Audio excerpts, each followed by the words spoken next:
um trecho do Sermão do Monte, uma série de mensagens que a gente tem feito aqui na Comuna nos últimos meses. A gente tem estudado o trecho lá em Mateus, capítulo 5 em diante. Se você está nos ouvindo aí no Spotify ou está assistindo aí pelo YouTube, se você quiser puxar na playlist, você vai ter acesso aí às mensagens, todas elas, desde o começo.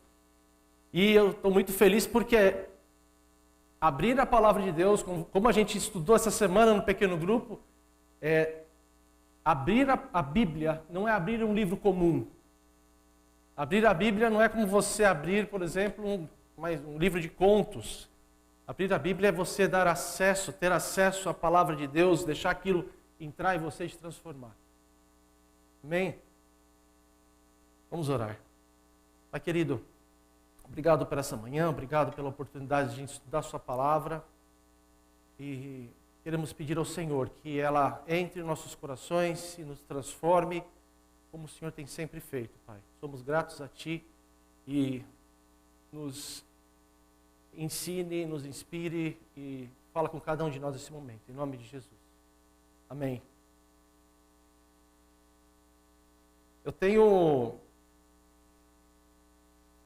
A gente tem um parente, vou identificar, que ele tem uma mania muito engraçada. Ele fala que ele conhece a pessoa pelo sapato.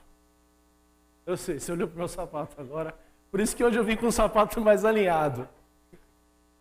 Ele olha para a pessoa e sabe quando vai comprar um carro, ele fala assim, eu não vou comprar o carro daquele camarada porque eu olhei para o sapato dele, eu estou desconfiado que aquele camarada não é bom, aquele camarada é enrolado.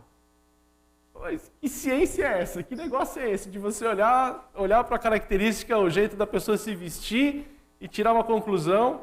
Eu sei que tem alguma coisa aí por trás, lógico, se a pessoa não tem cuidado com ela mesma, talvez não tenha cuidado com as coisas dela, tudo bem, pode até ser. Mas é muito engraçado quando a gente está conversando e de vez em quando escapa uma dessas. Fala, não, eu vi o sapato dele, olha, não dá não. Se eles soubessem, né, como que eu andava na faculdade. Aliás, se a Patrícia tivesse me conhecido naquela época também, ia ser complicado. Na faculdade, sabe como é que eu andava? Para desespero da minha mãe, eu andava com um chinelo havaiano com um pé de cada cor, um preto e outro azul. Tem que confessar para a igreja. Não, mas naquela época, eu tinha aquele espírito rebelde, né? Assim, eu perdi o chinelo, eu falei, vou comprar outro, vou usar esse aqui. E aí eu tinha aquela minha bandeira ideológica, eu falava que importa é o recheio, né? O que eu tenho por dentro que importa, as minhas ideias que importam. E tinha um quê de rebelde que eu queria ser diferente para quê? Para ajuntar perto de mim só aqueles que realmente enxergavam o que eu tinha por dentro. Era um negócio meio esquisito, né? Mas eu lembro que um dia eu tinha amigos também que estavam nessa mesma pegada, nessa mesma esquisitice de andar mulambento, todo largado. Né? O pessoal da escola, da faculdade, tudo arrumadinho, o grupinho ali, tudo largadão. Um dia a gente resolveu, acabou uma semana de provas, a gente resolveu ir almoçar lá no restaurante, lá no Demarque, acho que era no Florestal. Vamos lá. Banda de jovem, come pouco, né? Chegamos lá, eu com meu chinelão, pé de cada cor, meus amigos também tudo bem trajado, né? Do mesmo nível. E o cara recebeu a gente, já olhou. Pois não, a gente veio comer aí e tal, como é que é, rodízio? Não, self-service e tal, paga tanto. A gente foi entrando, ele falou, não, escuta, por favor, vocês podem sentar naquela mesa ali? Era uma mesa mais no cantinho que ninguém via, né? Colocou a gente ali. E antes da gente se servir, ele... Puta, vocês vão pagar como? Como que vocês vão pretender pagar? Com cartão. E daqui a pouco a gente começou a se servir e tal. Daqui a pouco eu percebi que ele foi lá no cantinho, conversou com o segurança já saiu do posto dele, veio ficar mais perto da nossa mesa ali. Caramba, o que está acontecendo? Poxa vida, né? E todo mundo meio apreensivo, porque nós éramos os únicos esquisitões ali naquele ambiente, né? E de repente, na hora de pagar a conta, eu nunca torci tanto para um cartão funcionar. E eu nunca vi um garçom tão aliviado a hora que a maquininha do cartão soltou o ticket. Ele... Mas é impressionante como a gente tem isso na nossa sociedade, né? De julgar, de etiquetar as pessoas por alguma coisa que a gente vê, por alguma coisa que essa pessoa fala. Quem aqui conhece alguém que julga o outro pela aparência? Você conhece alguém que faz isso? Levanta a mão aí. Ali, bastante gente conhece. Você, provavelmente alguém próximo, alguém... Você já viveu uma situação dessa que você foi julgado. Agora eu vou fazer uma outra pergunta. Muita gente levantou a mão. Quero ver essa daqui, se alguém vai levantar a mão. E você? Você se considera uma pessoa imparcial? E aí, quem vai levantar a mão? Coloca a mão para trás. Você se considera uma pessoa imparcial? Ninguém levantou a mão? Então tem alguma matemática errada aí, tem alguma coisa estranha. Se você conhece alguém que tem alguma coisa estranha. Todo mundo conhece alguém que julga. Mas na hora que a gente tinha perguntado, se alguém pergunta para você, fala assim, mas e você? Você julga? Mesmo que a gente não fale, lá dentro a gente fala assim,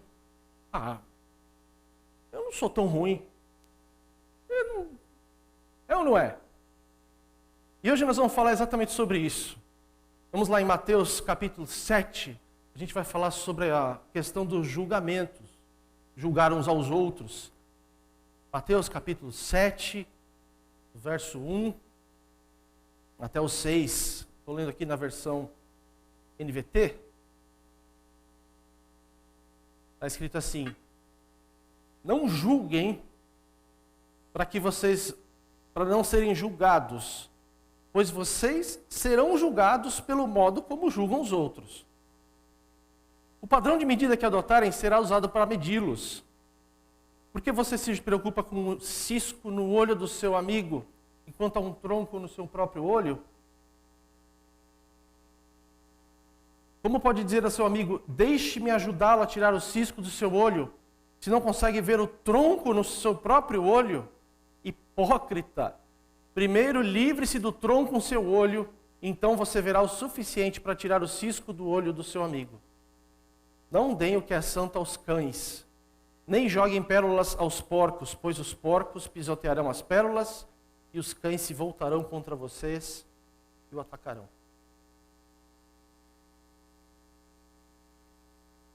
Primeiro ponto que a gente vê aqui, que a gente percebe logo de cara, é que a igreja, aqui Jesus está falando com gente que é igreja, gente que é discípulo. Lembre-se, no Sermão do Monte, ele está sentado, se deslocou para um local, e ali ele está cercado de gente que o segue, que crê no que ele diz. É a igreja. E ele está dizendo, olha, julgamento é algo real e vai acontecer. Ele vai estar no dia a dia de vocês. São questões que vão aparecer.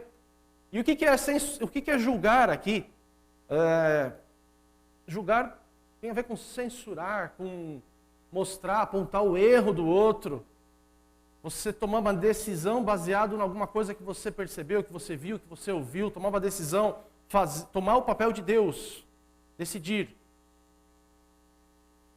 Sentenciar. Onde eu trabalho, um dos primeiros tutores que eu tive lá no trabalho, ele falava assim que, Paulo, a gente está sendo avaliado o tempo todo. A gente está sendo criticado o tempo todo. Que falem ou não, tudo que você está fazendo está sendo observado e julgado por alguém. E da mesma maneira, tudo que você vê, você automaticamente tem a tendência de colocar numa caixinha. A questão é que o texto já parte do princípio que, olha, todos estão no mesmo barco. Você vai julgar, você vai ser julgado, e estamos todos no mesmo barco. Mais adiante na Bíblia, lá em Romanos, no capítulo 3, no verso 23, Paulo explica isso melhor, falando que, pois todos pecaram e estão destituídos da glória de Deus, sendo justificados gratuitamente por sua graça, por meio da redenção que há em Cristo Jesus.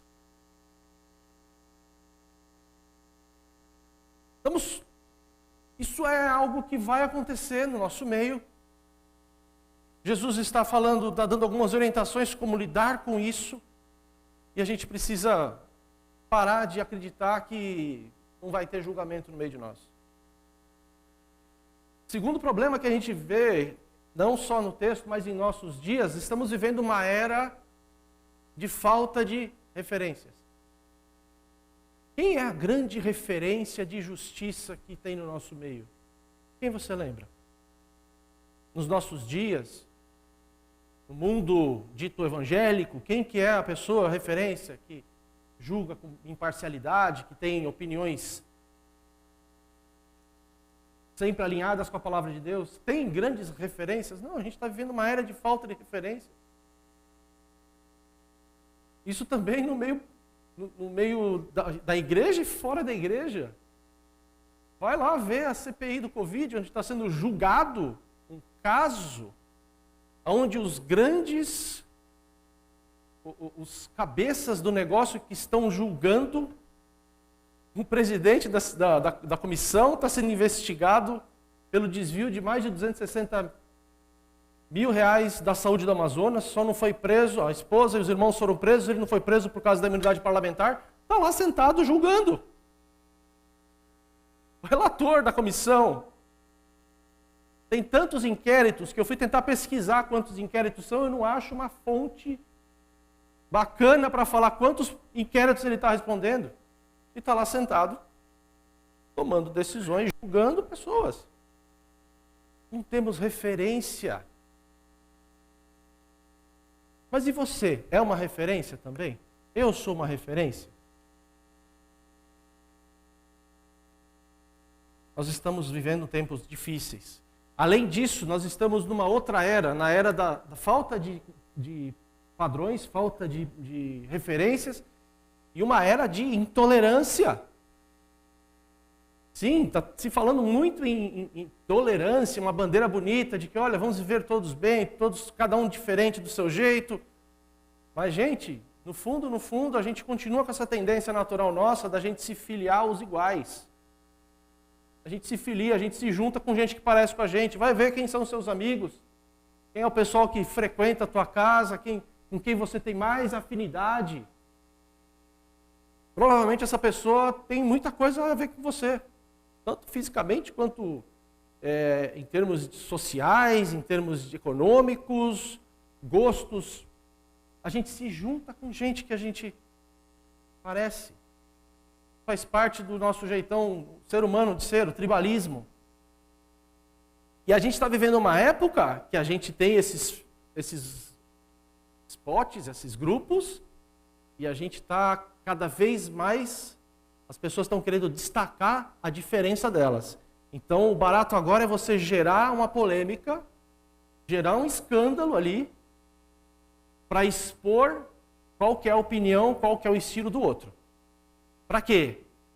Vou causar uma situação aqui, para descobrir como é que o outro é. E a hora que eu descubro a diferença, pronto. Encontrou a polaridade, identificou, causa segregação e confronto. Já viu isso? Gente, eu estou vivendo isso na pandemia mais e mais. Gente, a gente está vivendo isso até no meio médico. Vou trazer aqui um exemplo, desculpa. Mas hoje a gente vai no médico para aparecer sintomas, você tem que tomar cuidado se você é de uma orientação política X ou Y, se o médico for diferente de você, dá uma confusão lá na hora do atendimento. A gente já teve discussões com médicos, porque a gente tem uma orientação, ele tem outra, então por causa disso ele receitou tal e tal remédio. Não, se você é de direita, você está pensando errado, tal, você não pode tomar tal remédio, eu vou te receitar isso aqui. E olha, se você tomar aquele, você vai morrer. Gente, as pessoas se identificam, se juntam, causam uma situação para descobrir como é que o outro pensa, e quando descobre que é diferente, pau! Dá-lhe censura, dá-lhe julgamento, dá-lhe segregação. E aí a gente junta, vê um monte de campanha tentando abafar isso. Mas é exatamente o que a gente está vivendo. Olha lá o que diz o versículo 2 de Mateus 7. Desculpa, gente, o meu comentário aqui está em NVI, eu acabei pegando NVT, está na NVI agora, tá? Pois da mesma forma que julgarem, vocês serão julgados. E a medida que usarem, também será usada para medir vocês. Por que você repara no cisco que está no olho do seu irmão? É exatamente isso que a gente está vivendo. Você sente isso. Tenho certeza que você está sentado aqui, ou está me ouvindo aí enquanto você está caminhando, ouvindo Spotify, o podcast que está disponível aí. Agora, você percebe isso no seu dia a dia. Olha, realmente, tem um monte de gente reparando no cisco que está no meu olho. Tem um monte de gente fazendo questão de encontrar diferenças para poder pôr o dedo, para poder apontar, para poder segregar. O que acontece é que esse texto, Jesus estava dizendo que no relacionamento entre essas duas pessoas, os dois estão com problema. Um está com cisco, o outro está com uma viga no olho. E os dois, sem poder enxergar, o que eles conseguem fazer um com o outro? Só machuca. Os dois com problema no olho, os dois com alguma questão, uma barreira, algo ali incomodando, quando eles se juntam, por mais que eles queiram, eles só se machucam. Só vão, quanto mais contato eles tiverem, mais tentar um colocar o dedo na ferida, no cisco do outro, mais eles vão se machucar. No meio disso tudo, abrindo um parênteses, será que se a gente é uma reunião, nós temos a tendência da gente se reunir entre os iguais, se a gente tem a tendência de enxergar a diferença nos outros, como é que será que se sente uma pessoa diferente da gente aqui entre nós? Será que ele se sente bem-vindo? Eu já contei essa história, eu vou contar de novo, mas para vocês entenderem onde eu estou querendo chegar. A gente, eu lembro uma vez, no começo da comuna, que a gente estava, eu estava numa das equipes de apoio ao culto, e estava ali na porta, onde está o pessoal, e eu lembro que chegou um rapaz, ele foi entrando, e estava com uma roupa bem simples, a gente percebia ali que ele estava sem tomar banho há alguns dias, chegou e pediu comida. Vocês têm alguma comida aí? E a gente, já desde sempre, a gente sempre tinha alguma coisa aqui, corre, pega alguma coisa para lá. E a gente convidou ele para entrar. Não vou entrar. Não quero. Não, tá bom, então espera que a gente vai pegar e trazer aqui. Então na época a gente tinha café, enfim, fizemos algo ali para ele. E eu lembro que estávamos eu e o Hugo. E a gente lá fora ficou junto desse rapaz, conversando, e a gente insistindo para ele entrar. Não, vamos, entra, fica lá com a gente um pouco, não fica aqui na calçada não. Ele, não, estou sentado aqui, sentou na calçada, eu estou aqui, eu estou bem, eu estou escutando. Eu falei, não, vamos entrar lá. E a gente insistiu, até que uma hora ele soltou aquilo que rasgou meu coração. Ele falou assim, não, vocês são tudo bonitinho, tudo ajeitadinho, vou eu lá dentro entrar desse jeito assim, todo mundo vai me olhar estranho. Rasgou teu coração também? A gente é igreja, mas nós somos todos muito parecidos aqui. E aquele rapaz não quis entrar, não entrou. A gente tentou falar do amor de Deus lá fora para ele, mas assim, eu não sabia como reagir. Falei, como é que eu vou falar do amor de Deus, sendo que é verdade, se ele entrar, eu sei que a gente vai ter um choque de conceito, vai ter alguém no meio nosso lá que vai olhar torto para ele. Talvez eu olhe torto para ele, esquisito. Pessoas diferentes, elas se sentem bem no nosso meio. Como é que a gente escapa dessa armadilha? Como é que a gente sai disso? O texto nos dá pistas, nos dá respostas, e a primeira resposta que a gente vê é uma resposta frontal. Há uma viga no seu olho. Eu vou repetir. Há uma viga no seu e no meu olho. Versículo 3 continua assim: você se dá conta da viga que está em seu próprio olho? Como você pode dizer ao seu irmão, deixe-me tirar o cisco do seu olho, quando há uma viga no seu? Esse é o tipo de mensagem para esvaziar a igreja. Não se fala muito nesse texto. O texto não é um texto de esperança, de vitória, é um texto que vem de frente com a gente. Jesus está dizendo com todas as letras, olha, tem um problemão aí dentro. Alguns não sabem que tem essa viga no olho. Uma grande parte não percebe que tem isso. Por outra parte, desculpa meu irmão, meu querido amigo, mas outra parte acha que sabe. Você acha que sabe onde está essa viga. Mas no fundo, o que acontece é que nós somos parte desse problema.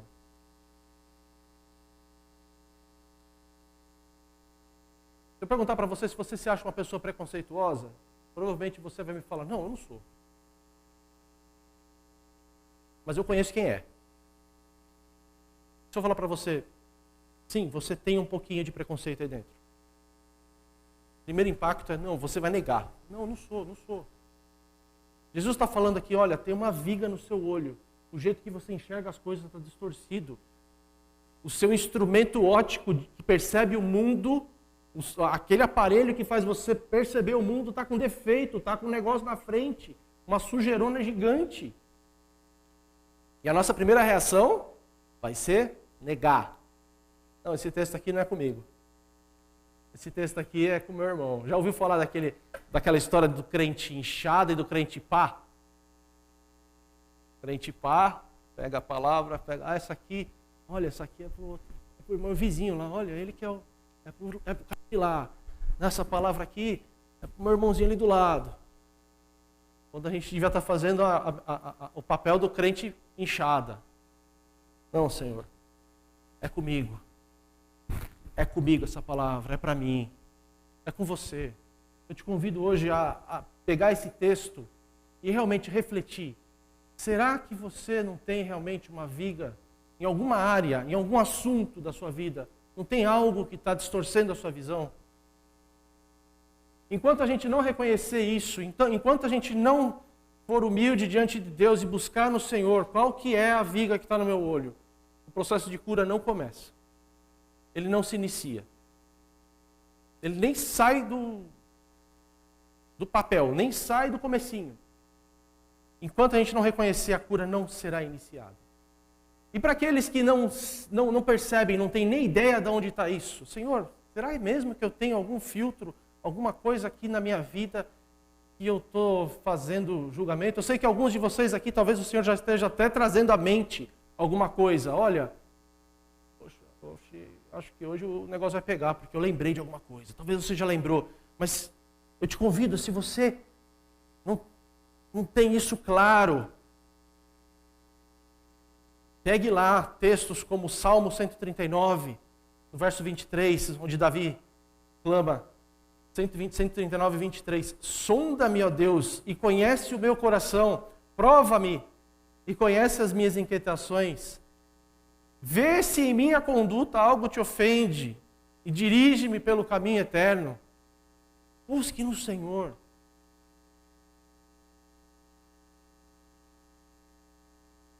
Algo do tipo, uma oração para hoje, para você talvez, para mim. Senhor, hoje fui provocado a ler esse texto. Fui provocado a entender que eu tenho uma viga, que eu tenho algo que está me atrapalhando, que está prejudicando a minha maneira de ver, a maneira como eu julgo os outros. E eu preciso do Senhor para me esclarecer, para me mostrar, para me curar. Mostra se em mim tem algum caminho mau. Em João 16, capítulo 16, versículo 8, tem mais um trecho que nos ajuda, falando sobre o Espírito Santo. João 16, 8, quando ele vier, convencerá o mundo do pecado, da justiça e do juízo. Talvez essa sua oração, essa minha oração continue. Senhor, derrama o Espírito Santo sobre minha vida, para eu enxergar, para ser convencido. Me convence, Senhor. Me traz à minha consciência aquilo que te desagrada. Aceitar que há uma viga, aceitar que há algo errado, entender, perceber que há algo errado, não é algo normal. Não é algo que você vai conseguir sozinho. Porque senão não ia precisar de Espírito Santo convencendo. Isso é obra do Espírito Santo, é poder de Deus. E você precisa clamar, buscar. E o Espírito Santo vai te mostrar. Certeza. Ele vai te mostrar. A segunda resposta, e ela também não é muito... Ela também vem de frente com a gente, é que há uma hipocrisia entre nós. Há uma hipocrisia aqui dentro. Dentro de mim, dentro de cada um de nós. O que é hipocrisia? Ele usa essa palavra forte, hipócritas. Hipocrisia é você fingir aquilo que você não tem. Você, por fora você é uma coisa, mas por dentro você não tem aquilo.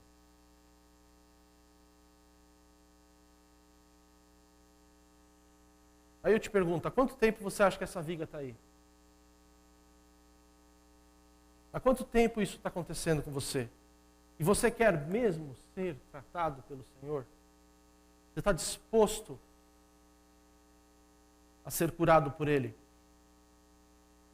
Então vamos partir para a ação. Como é que a gente deixa de fingir? Como é que a gente deixa de ser hipócrita? Primeiro, é tratando de você.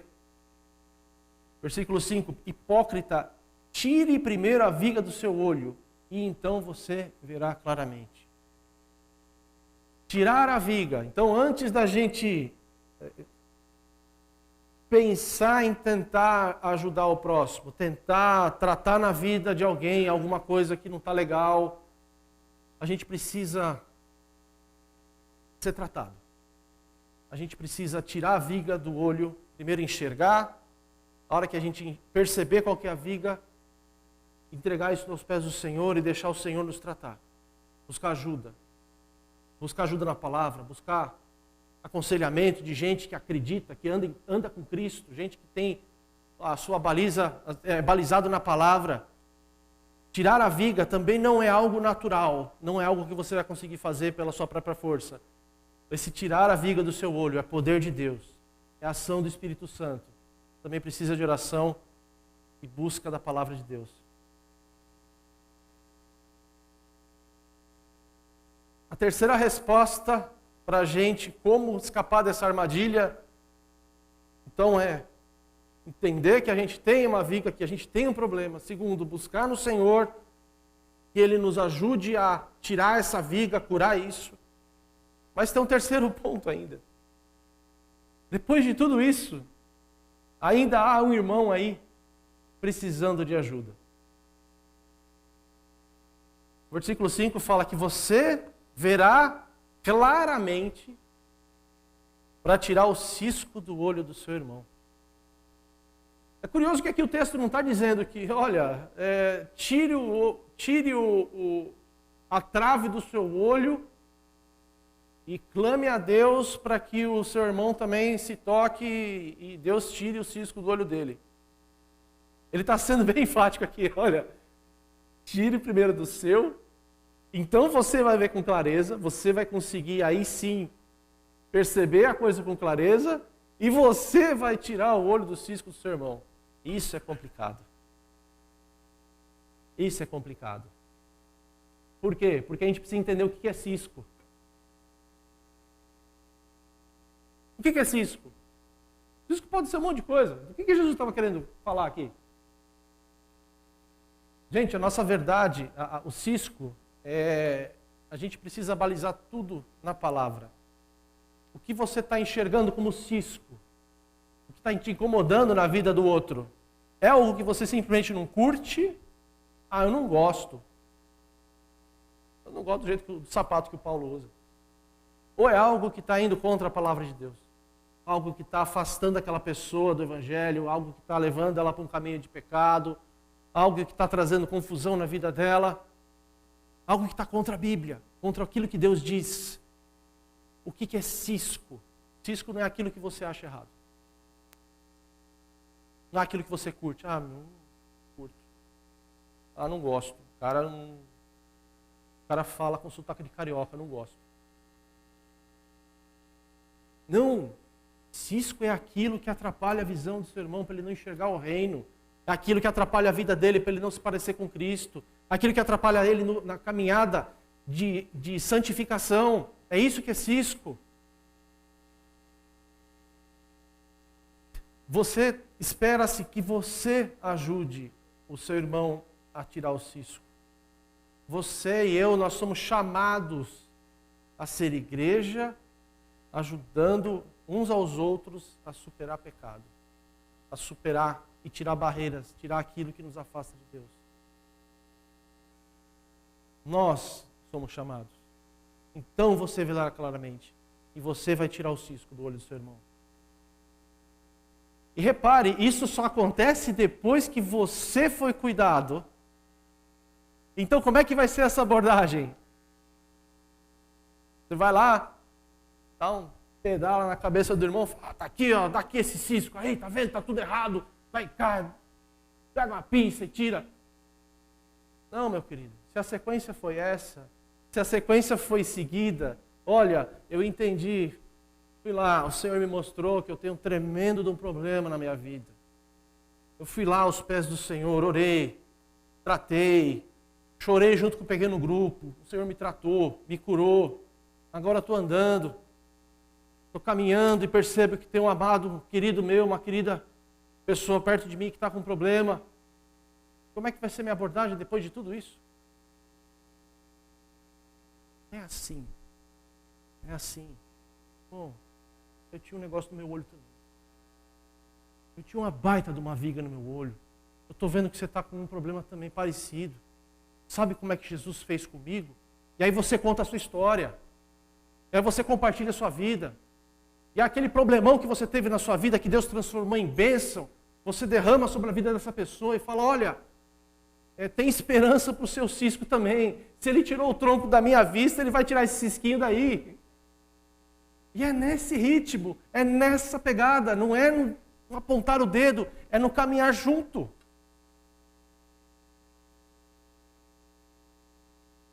Como? Abraçando o irmão e dizendo, eu também tinha um problema. Olha, o que você tem é sério, eu estou vendo. Isso não nos isenta de pegar a palavra de Deus e confrontar com alguma realidade que você está vendo na vida da pessoa, mas é em amor, é em compreensão. Olha, estou vendo que você está lutando contra algo, a Bíblia fala outra coisa a respeito disso. Eu também tinha problema. E olha, o mesmo poder que me resgatou das trevas pode resgatar você também. Mas o texto ainda fala de mais um aspecto.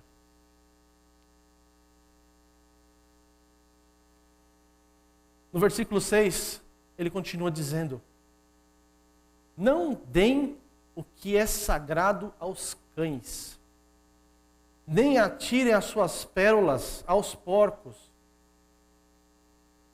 Caso contrário, estes as pisarão, e aqueles, voltando-se contra vocês, os despedaçarão. É curioso como esse versículo, ele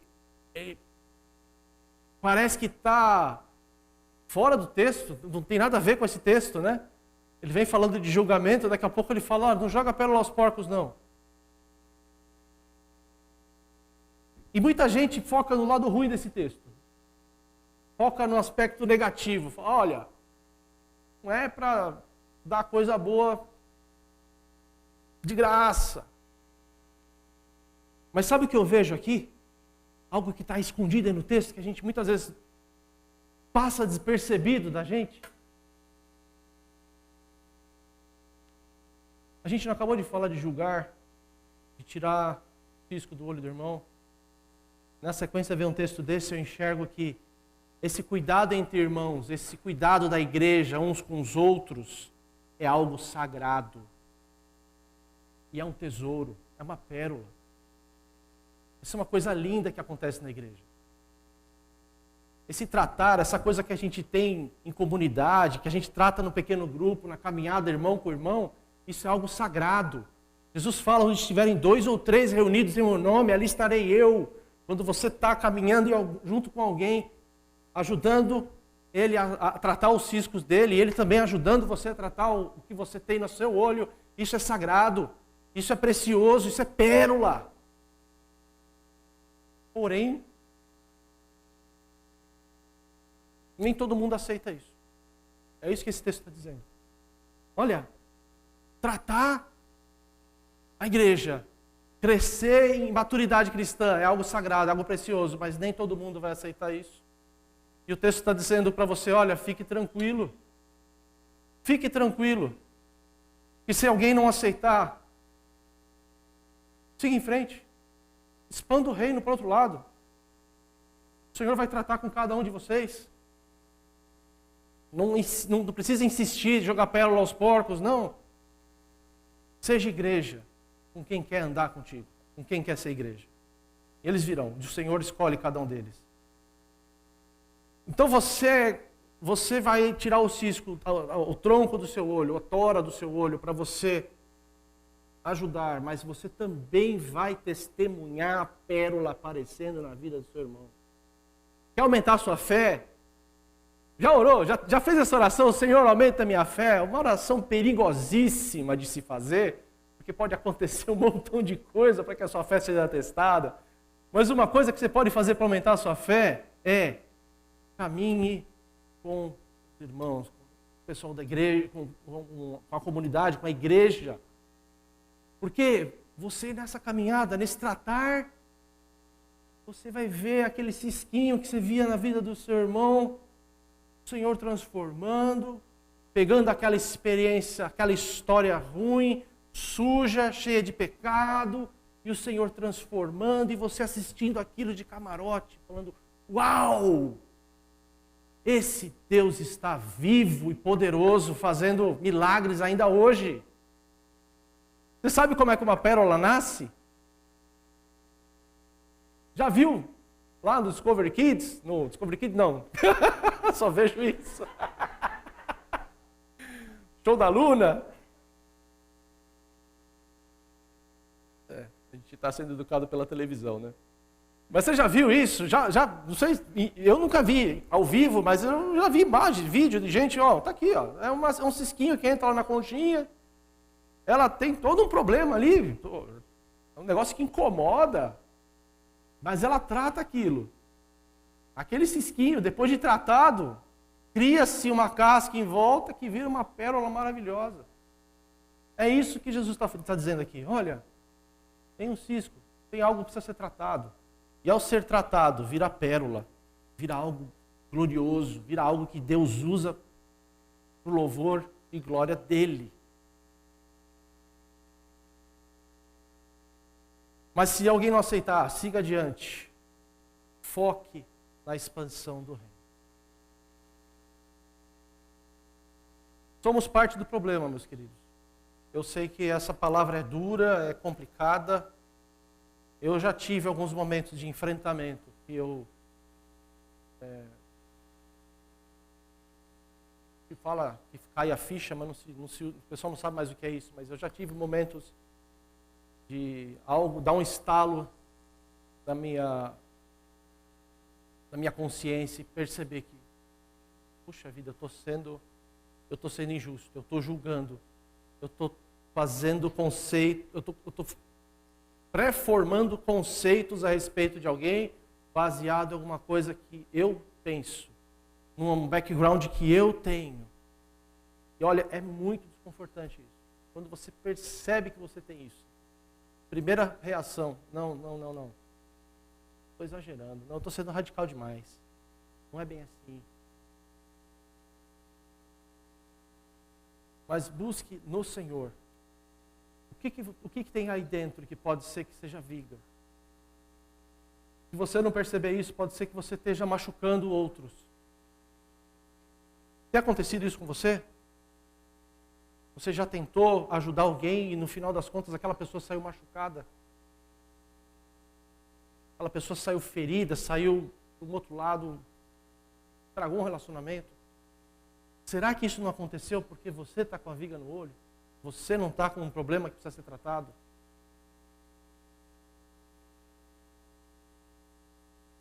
Se o Senhor te mostrar algo, arrependa-se e tenha coragem de tratar isso aos pés da cruz. Jesus, Ele está vivo, Ele tem poder para fazer milagres hoje, Ele pode tratar as nossas feridas, os nossos desvios. E sim, o seu irmão precisa de você. O seu irmão precisa de você. Tem coisas na igreja, tem coisas na sua comunidade cristã que Deus desenhou para que você fizesse. Existe alguém próximo de você que precisa da sua história, da sua pérola, porque aquilo que Deus fez na sua vida vai tocar a vida dele. Meu irmão, essa sua história que você passou, esse sofrimento todo que você teve, esse resgate que o Senhor fez na sua vida não foi em vão. Ele escreve nossas histórias e começa a entrelaçar elas. Um dia você vai perceber isso, fala assim, olha, aquilo que Deus fez comigo, outro dia eu compartilhei com fulano e aquilo inspirou ele. Estava desanimado, quase desistindo. Quando eu contei minha história para ele, ele percebeu que houve esperança para mim, tem esperança para ele também. A sua história, tem gente precisando dela. E Jesus, Ele morreu por todos nós. Independente de se você acha que tem alguém mais justo, menos justo, Jesus morreu por todos. Se você está julgando alguém, lembre do seguinte: o Senhor pode virar para você e falar assim, não ouse mexer com tal pessoa, porque o meu filho morreu por ele. Assim como Jesus morreu por você, Jesus morreu também por aquela pessoa que você está julgando, está achando alguma coisa ruim dela. Jesus morreu pelo presidente da CPI, do Covid. Se fosse necessário Jesus vir morrer por uma pessoa, pelo relator da CPI, ele viria e morreria. Ele ama. Então quem somos nós para julgar? E ele morreu por você. E para finalizar, lembre-se que há algo santo e precioso nesse relacionamento de tratar igreja. E que desse relacionamento, desse tratar, pode brotar uma pérola, uma história, um milagre que vai servir para alavancar mais gente, mais histórias para o Evangelho. Amém? Vamos orar? Senhor Deus, a palavra que o Senhor nos traz hoje, na continuação do texto, é uma palavra diferente, uma palavra que nos confronta, mas precisamos disso, Senhor. Precisamos ser confrontados com a Tua verdade. Confesso que eu mesmo, Senhor, às vezes eu não enxergo, não percebo quando eu estou com meu julgamento afetado.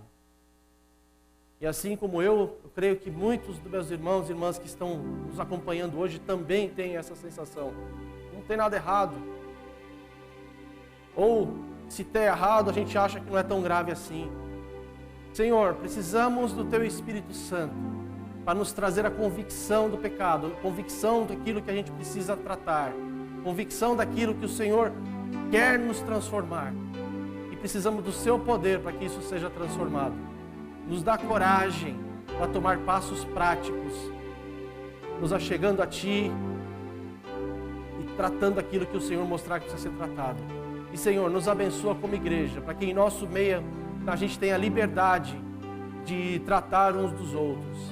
Liberdade para a gente estudar a Bíblia junto, para a gente usar a Sua palavra para nos nortear, para nos dar a direção e a gente se apoiar uns aos outros, Senhor. A gente mostrar uns aos outros aonde deveremos estar indo, que a Sua palavra seja lâmpada para os nossos pés, Senhor. Louvamos o Teu nome por hoje, por essa palavra, em nome de Jesus. Amém.